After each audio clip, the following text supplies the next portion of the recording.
This episode of Midco Sports Magazine is presented by Shields and Sanford Orthopedics and Sports Medicine.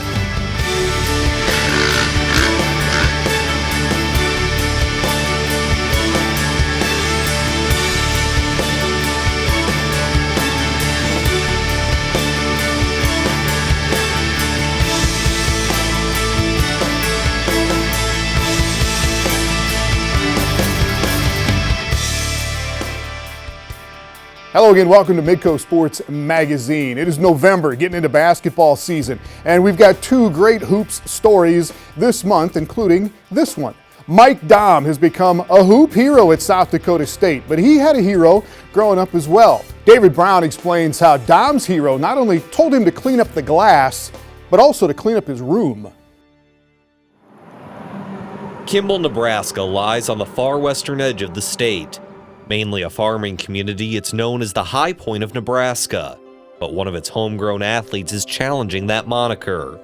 Mike Daum is already a high point at 6'9", but he started from the ground up. From the time that he was a little boy, we were always active. I always had different games going on, different challenges. We challenged each other with everything we did. The kids used to race each other to the car to see who could get to the car first. Everything I did was competitive between that and just, going to bed first. Things just like the most random games I'd make out of everything. But one game in particular appealed to Mike the most.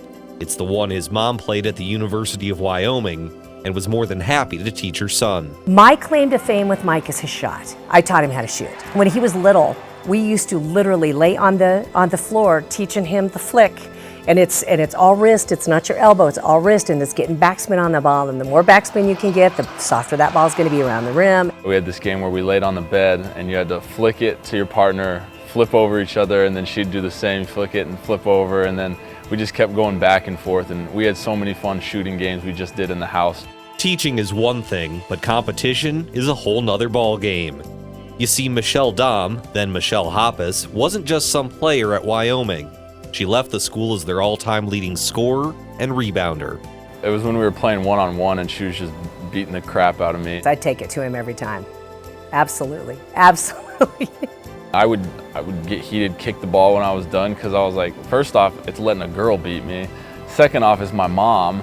And I'm just like, well, one day I'm gonna beat her, and then we'll see who's the top dog in the house. As Mike grew, so did his love for basketball, and Michelle became more than just a teacher and one-on-one partner. She became the head coach of Mike's youth team when he was in 3rd grade. For some reason, that group of boys always accepted me, even though I was a woman. I think it was because I was really mean. I was harder on Mike than any of the other boys. I was hard on the boys. They were a really tough group. I think she knew she could be tough on me, though, but it's nice because she knows what it takes to get to the next level. In addition to coaching, Michelle put Mike through individual drills practically every day in the Kimball High School gym. But it wasn't until Mike was 12 years old that Michelle saw something bigger in his future. I will never forget working out with him, and he was on fire. I think he probably hit 60 shots in a row. I remember crying. I just stopped him and said, "You have no idea what you could do. I honestly feel at this moment in time, you could carry on your career and play Division I basketball."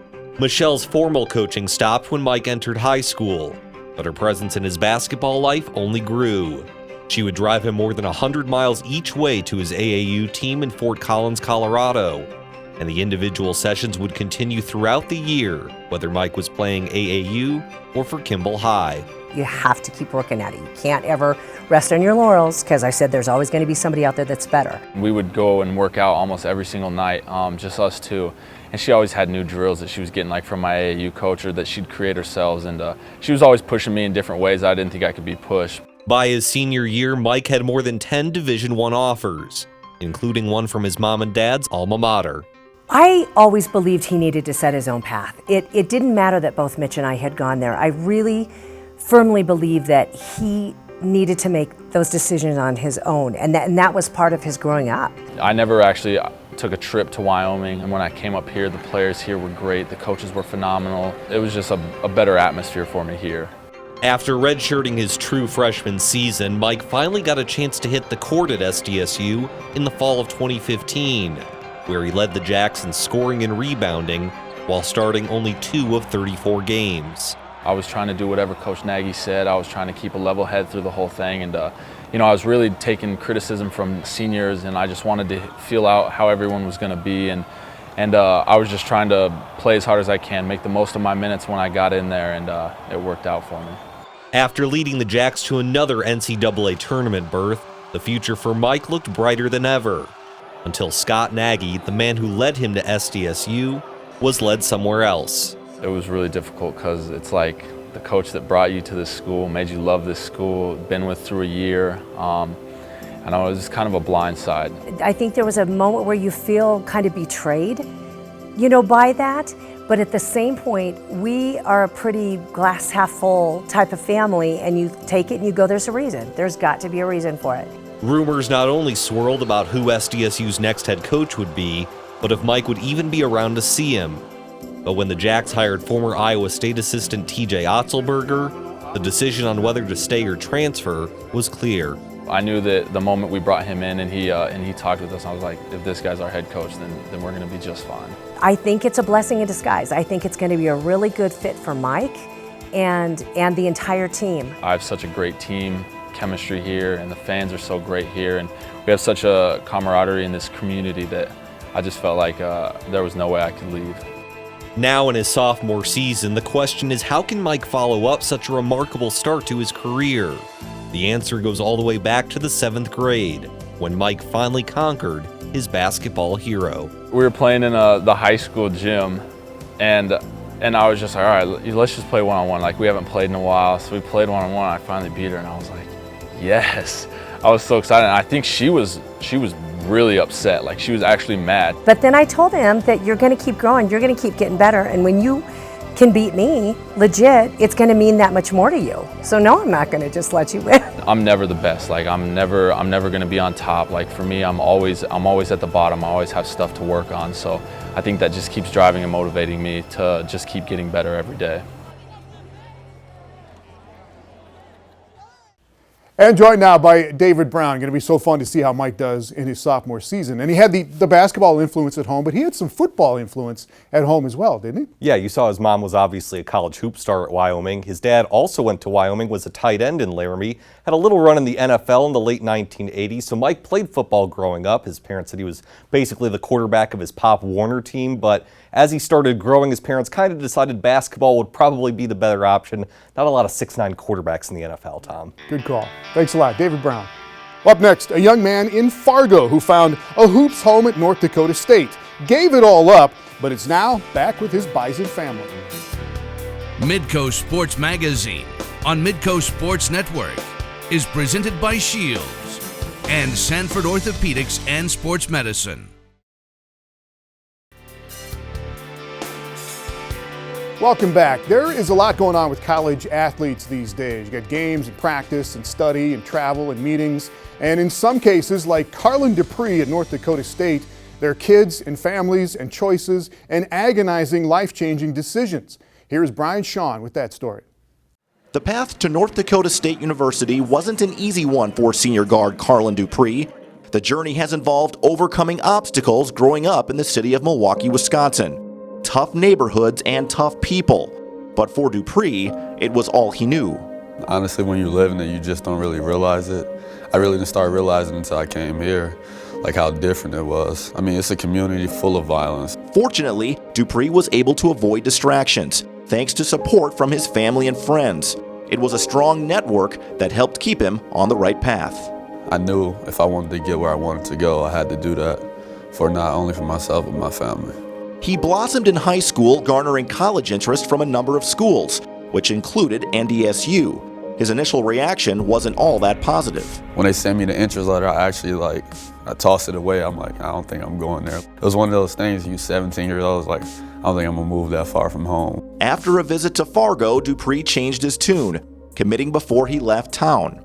The community was not what he expected, a place with friendly people and support like he had never experienced before. Every day waking up in Fargo, compared to Milwaukee, is a good day. Because there'd be days where you don't know if you could make it to the next day, because it can just happen like that. One of the reasons why I committed here, I'm just like, atmosphere just different. Like, it's a good feeling. Like, you don't have to worry.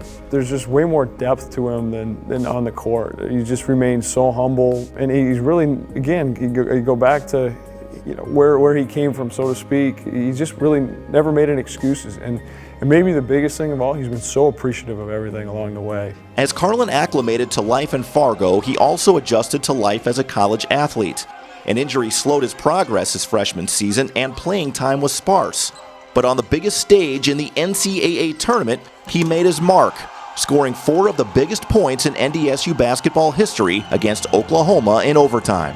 It was a wonderful feeling to be Oklahoma in the tournament. Just the atmosphere. It was a time and point in the game where other people were like cheering for us, and like as a freshman, I'm just like, it's crazy. In his second season, Dupree played a bigger role, helping get the Bison back to the NCAA tournament for a second straight year. But last year as a junior, 17 games into the season, he decided to walk away from the team, leaving his head coach disappointed and the Bison without one of their key contributors. I guess lack of communication with a lot of people, that's what hurt me. Just days after he left the program, Carlin had an important conversation with his mother that changed his perspective and helped him regain appreciation for the opportunity he was walking away from. She's like, just be thankful for what you do have, because it's not guaranteed that you're gonna have something else. Look right in front of you and see what you have. You have a blessing in front of you, so make the best of the opportunity. And if a situation is happening, you should communicate with people, and they will help you out. Less than a week after leaving and realizing he made a mistake, Dupree went back to his coach's office asking if he could come back. No matter what you're doing, you know, as a husband, father, employee, employer, you can't come and go. That's not the way it works. And so he wasn't just going to be able to walk back onto it. But it was a very easy decision for me, for his teammates to accept him back, and I'm so glad we did. The hardest part for me was not being around the guys every day. It feels weird. You feel lonely. But when I came back, I just felt right, you know? You just felt like this is where I need to be. Not only has Dupree changed on the court in the past year, his priorities away from the team have changed significantly as well.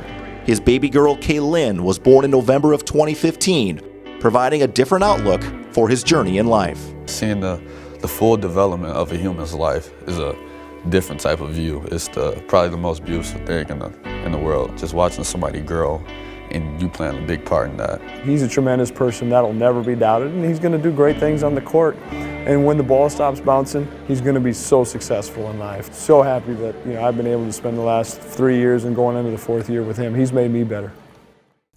And joined by Bishan and Brian. Obviously so much other stuff going on for a lot of these athletes, and for Carlin Dupri has been through so much already in his young life. Well, when you think about where Carlin Dupri started his life and his career and how he got to North Dakota State, and then when he left the program, didn't play for a month and came back, and actually had a career high in points in 22 against IPFW in the Summit League semifinals, a game they were pretty much dead to rights in the second half, and came all the way back to steal a victory against the Mastodons. Was pretty amazing for Carlin Dupri to play his biggest game and maybe his best career game on that major stage. All right, thank you, Brian Sean. Up next on Midco Sports Magazine. I just remember one of my soldiers coming, you know, hit their voice saying, "Oh my God, I think the lieutenant's dead." Midco Sports Magazine on Midco Sports Network is presented by Shields and Sanford Orthopedics and Sports Medicine.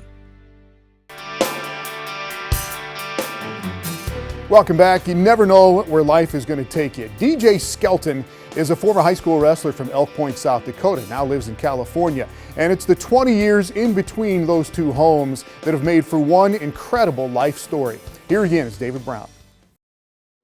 There are thinkers and there are doers. And in the irony of all ironies, it was a Chinese general's thought and not action that has guided philosophy for generations. In The Art of War, Sun Tzu posited that every battle is won or lost before it is ever fought. Every day of my life is just another day that shouldn't have been, but is. So I might as well make the most of it. DJ Skelton is obviously a thoughtful man, but the amount of physical pain and labor he's endured over the last decade plus are a testament to his call to action.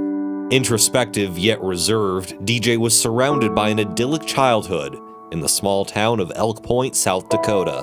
One of my earliest vivid memories was the week that we moved here. There was this street fair downtown Elk Point, and everybody was just so friendly, and through the rest of that summer, you could walk around town without your parents. You could, get on your bicycle and cruise around, and there just was this instant intimacy that came with living in a small town. In high school, DJ became a multi-sport athlete, but he loved wrestling the most, where he shattered several school records. The battle is with yourself, right? You may have an opponent, but you don't have anyone else to rely on at that moment. DJ thought he could rely on himself to figure out what came next, but he didn't go to class in his first semester at the University of South Dakota, and he was effectively kicked out of school. Part of leaving USD was this introspective of, I had no discipline, I had no inner discipline. After working odd jobs around Elk Point, the thought of expanding his boundaries beyond South Dakota's borders quickly turned to action. I went into an Army recruiter. It was not by choice that it was Army. It could have been any branch of service. My understanding of the military is very limited. So I went to Sioux Falls, I went to the mall, and just walked into the first recruiter that I saw. It happened to be U.S. Army, and essentially grabbed a piece of paper out of the printer and signed it and gave it to the recruiter and said, get me out of South Dakota. DJ went from South Dakota to South Carolina for basic training. After that, he went across the country to Arizona and California to study Chinese and become an interpreter.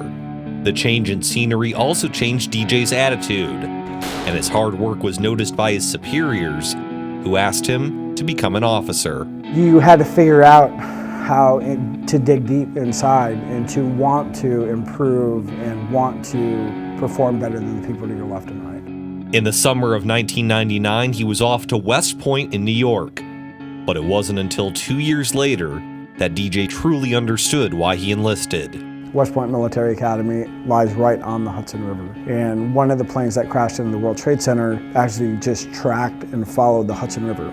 You're at the premier military school in the world, and then you're watching the world unfold. Our graduation at West Point, the President of the United States gives our commencement speech and lays out the entire war plan for Iraq during your graduation. And you realize that you're not at a normal school. DJ was assigned to Fort Lewis, Washington, where he led a platoon of 45 in the second wave of troops deployed to Iraq in the fall of 2004. On November 6th, he was defending an overpass in the northeast section of Fallujah.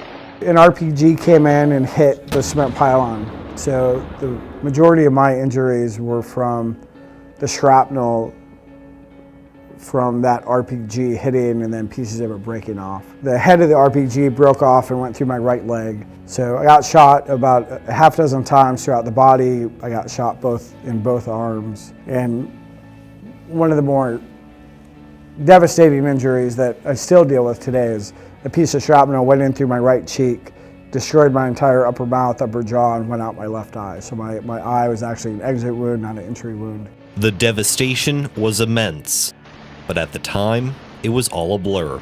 I was conscious at the time that I got injured. So when I got hit, I remember a light switch went off. All I could see was pitch black. The audio went out, I couldn't hear anything. I remember feeling like I was floating through the air.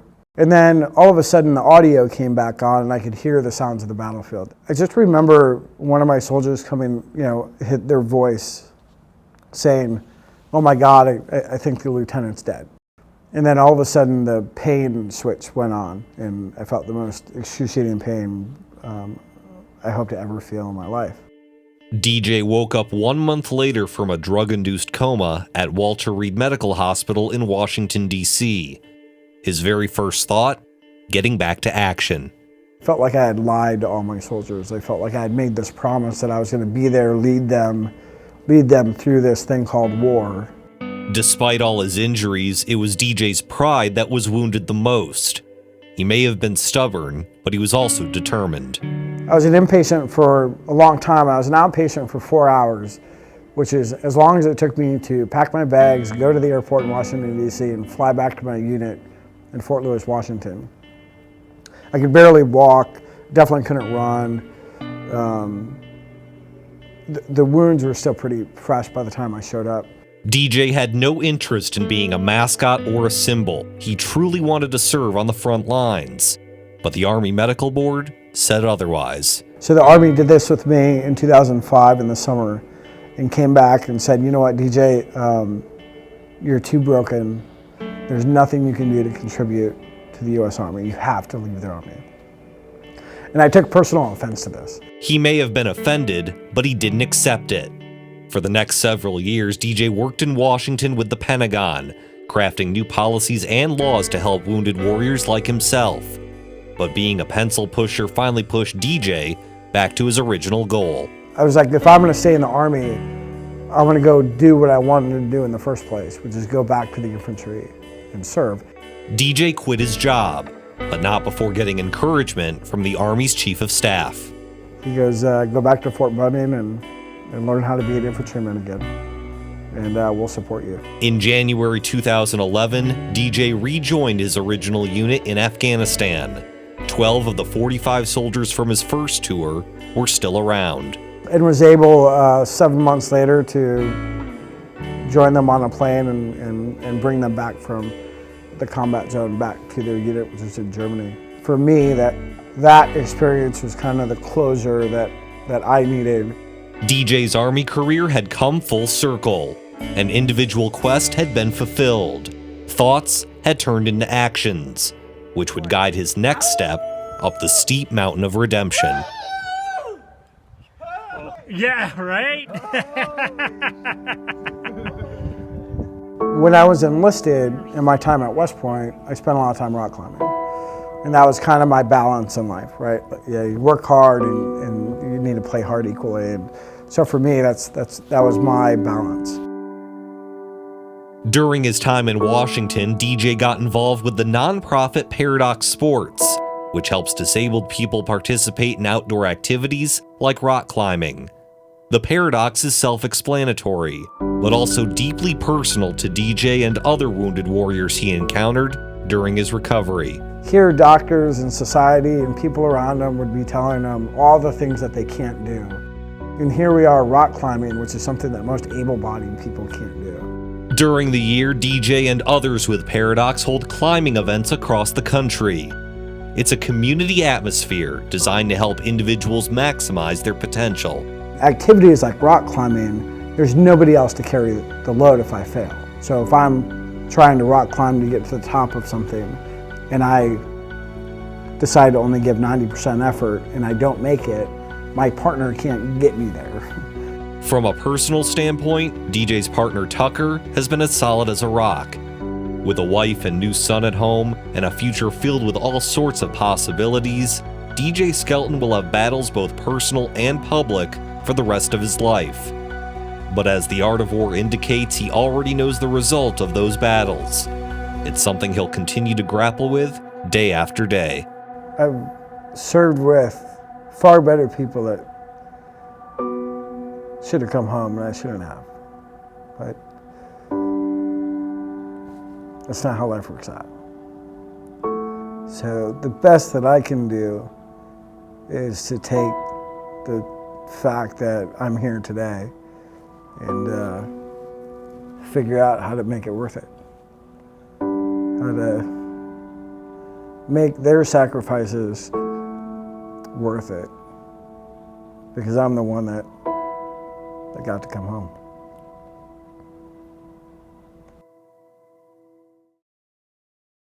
All right, David, well done. Incredible story, incredible guy. And DJ is known nationally by a certain moniker, a certain name. What is that? Yeah, a couple of national publications have referred to him as the most wounded commander in military history.